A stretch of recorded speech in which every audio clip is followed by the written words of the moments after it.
తెలంగాణ రాష్ట్ర వ్యాప్తంగా జిల్లాల డీసీసీ అధ్యక్షుల నియామక పత్రం కాంగ్రెస్ పార్టీ పూర్తి చేసింది. ఉమ్మడి మహబూబ్నగర్ జిల్లా వ్యాప్తంగా కూడా అన్ని జిల్లాలకు డీసీసీ అధ్యక్షులను పూర్తి చేసింది. ఈ నేపథ్యంలోనే మహబూబ్నగర్ జిల్లాకు సంబంధించిన డీసీసీ అధ్యక్షుని పీఠం ఎక్కబోతున్నటువంటి సంజయ్ ముద్రాజ్ గారు ప్రస్తుతం మనతో ఉన్నారు. వారితో మాట్లాడే మరీ ప్రయత్నం చేద్దాం. సార్, ఎలా చూస్తారు డీసీసీ అధ్యక్ష పదవి? పార్టీకి అనేక సంవత్సరాలుగా విధేయతగా ఉన్నారు, మీకు ఈ పీఠం దక్కించుకున్నారు, ఎలా ఉంది?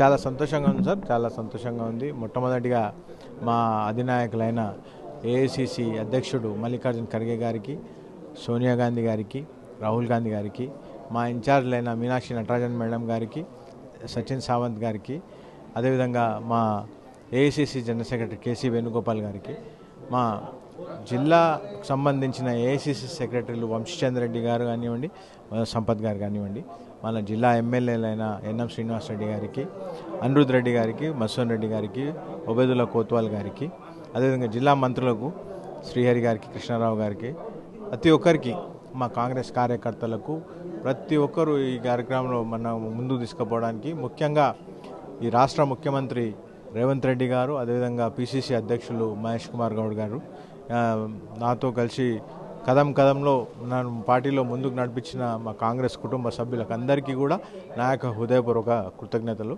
నిజంగా కూడా చాలా సంతోషంగా ఉంది. పార్టీలో ఎప్పటికైనా గుర్తింపు వస్తుందని చెప్పి ఒక నమ్మకం ఉండే, అది తప్పకుండా మేము ఎన్నో పార్టీ మాకు ఎప్పటి నుంచో సంస్థ స్థానం కల్పించింది. దాదాపు ఒక 20 సంవత్సరాల నుంచి నేను వేరే అన్ని పోస్టుల్లో, జిల్లా పోస్టుల్లో కానీ రాష్ట్రకు సంబంధించిన పోస్టులో కానివ్వండి, చాలా పోస్టులో పనిచేయడం జరిగింది. నా పనిని గుర్తించి అలా ఇవాళ నాకు చాలా పెద్ద బాధ్యత ఇవాళ అప్పచెప్పారు. తప్పకుండా ఈ బాధ్యతను ముందుకు తీసుకుపోయే విధంగా పార్టీలో పనిచేస్తానని తెలియజేసుకుంటాను. డీసీసీ అధ్యక్ష పదవి చేపట్టిన తర్వాత మీ ముందు మరో రోజుల్లోనే అతిపెద్ద సవాల్ ఉంది, స్థానిక సంస్థల ఎన్నికలు. దీన్ని ఎలా చూస్తారు? ఇలా డీసీసీ పదవి తీసుకున్న తర్వాత ఇలా మేము ముఖ్యంగా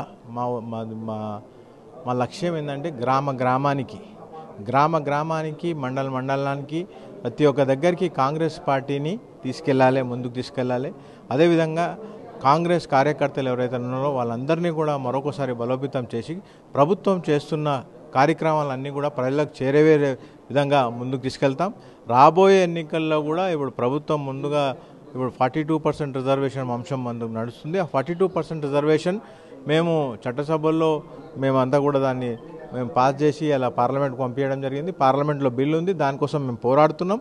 ఆ బిల్లు సాధించే వరకు కూడా మేము పోరాడతాం. అదేవిధంగా ఆ బిల్లు వచ్చిన వరకు కూడా ఇప్పుడు వచ్చే ఎన్నికల్లో యువతకు, మహిళలకు పెద్దపీట వేస్తూ, అదేవిధంగా 42% రిజర్వేషన్ పార్టీ పరంగా కూడా మేము అందరికీ కూడా కలిగించి పార్టీని ముందుకు తీసుకుపోతామని తెలియదు. అంటే అక్కడ కాంగ్రెస్ పార్టీ అధికారంలో ఉంది, అటు బీసీ రిజర్వేషన్ 42% రిజర్వేషన్ ఉంటుంది.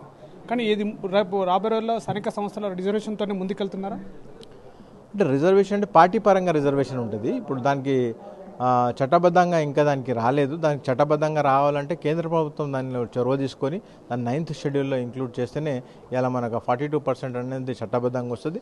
రాష్ట్ర ప్రభుత్వం చేతిలో ఉన్నదంతా కూడా చేసింది. ఇలా రాష్ట్ర ప్రభుత్వం ప్రతి ఒక్క అంశాన్ని, అంటే ఇలా క్యాస్ట్ సెన్సస్ కానివ్వండి, ఎంపెరికల్ డేటా కానివ్వండి, ప్రతి ఒక్క విషయం ఏదైతే ఉందో ప్రతి విషయంలో కూడా ఇలా కాంగ్రెస్ పార్టీ చేసి ఇలా చట్టసభల్లో కూడా అన్ని పార్టీల మద్దతు తీసుకొని అసెంబ్లీలో పాస్ చేయించి మన ఇలా పార్లమెంట్కి పంపించడం జరిగింది. కాబట్టి రాష్ట్ర ప్రభుత్వం చాలా చిత్తశుద్ధిగా ఉంది. దాన్ని సాధించుకుంటాం, ఎట్టి పరిస్థితుల్లో మేము సాధించుకుంటాం.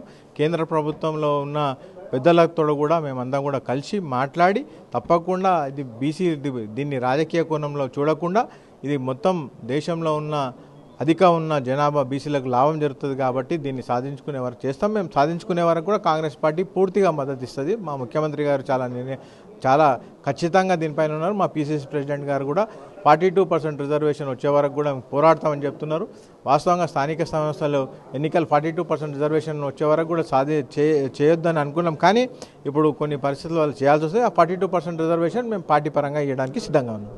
అంటే మరోవైపు జిల్లాలో ఎమ్మెల్యేలు ఉన్నారు, అధికార పార్టీ ఎమ్మెల్యేలు ఉన్నారు, మరొకవైపు పార్టీ కార్యకర్తలు ఉన్నారు. వీళ్ళిద్దరి మధ్యలో సమన్వయం చేయడానికి మీ పాత్ర ఎలా ఉండబోతుంది? ఇలా పార్టీలో ఎమ్మెల్యేలు ఉన్నారు, కార్యకర్తల మధ్యలో కొన్ని ఏ విధమైన ఉన్నా కూడా వాళ్ళకు ఒక గొంతుగా ఉండి, వాళ్ళకు వంతెనలాగా నేను మధ్యలో ఉండి వారి సమస్యలు నేను ఎమ్మెల్యేల దగ్గర తీసుకుపోయి వీలైనంత వరకు వారి మధ్యలో ఎటువంటి విభేదాలు లేకుండా ముందుకు తీసుకుపోవడానికి, అదేవిధంగా పార్టీలో ఎంతోమంది అలా నాయకులు టికెట్ల కోసం ప్రయత్నం చేస్తారు. అది కూడా ఎటువంటి డిఫరెన్స్ ఆఫ్ ఒపీనియన్ లేకుండా అందరినీ ఒక ప్లాట్ఫామ్ పైకి తీసుకురావడానికి పూర్తి నా శాయశక్తుల ప్రయత్నం చేసి తప్పకుండా కాంగ్రెస్ పార్టీని ముందుకు తీసుకెళ్తాను. ఇది రాబోయే రోజుల్లో కూడా కాంగ్రెస్ పార్టీని ముందుకు తీసుకుపోయేటువంటి ప్రయత్నం కూడా నేను చేస్తాను. అదేవిధంగా ఎన్నో సంవత్సరాలుగా కూడా పార్టీ కోసం అనేక పదవుల్లో పనిచేసినప్పటికీ పార్టీ అధినాయకత్వం నా మీద నమ్మకం ఉందించి కూడా ఈ డీసీసీ అధ్యక్ష పదవిని చేపట్టిందని చెప్పేసి చెప్తున్నారు. మరోవైపు కూడా జిల్లాలో అనేక మంది ఎమ్మెల్యేలు ఉన్నప్పటికీ కూడా అధికారంలో కాంగ్రెస్ పార్టీ ఉంది కాబట్టి ఈ యొక్క పార్టీ కార్యకర్తలు అదేవిధంగా ఎమ్మెల్యేలకు సంబంధించిన ఇద్దరి మధ్యలో కూడా ఒక సమన్వయం చేసేటువంటి వారధిగా నేను ఉంటానని చెప్పేసి కూడా చెప్తున్నారు. రాబోయే రోజుల్లో పార్టీ స్థానిక సంస్థల ఎన్నికల్లోకి గెలిపే లక్ష్యంగా పనిచేయడానికి పార్టీ కార్యకర్తలను ముందుంచి నడిపే ప్రయత్నం చేస్తానని చెప్పేసి చెప్తున్నటువంటి పరిస్థితి. అసలైన తొలి వెలుగు. ఫాలో వాట్సాప్ @తొలి వెలుగు official.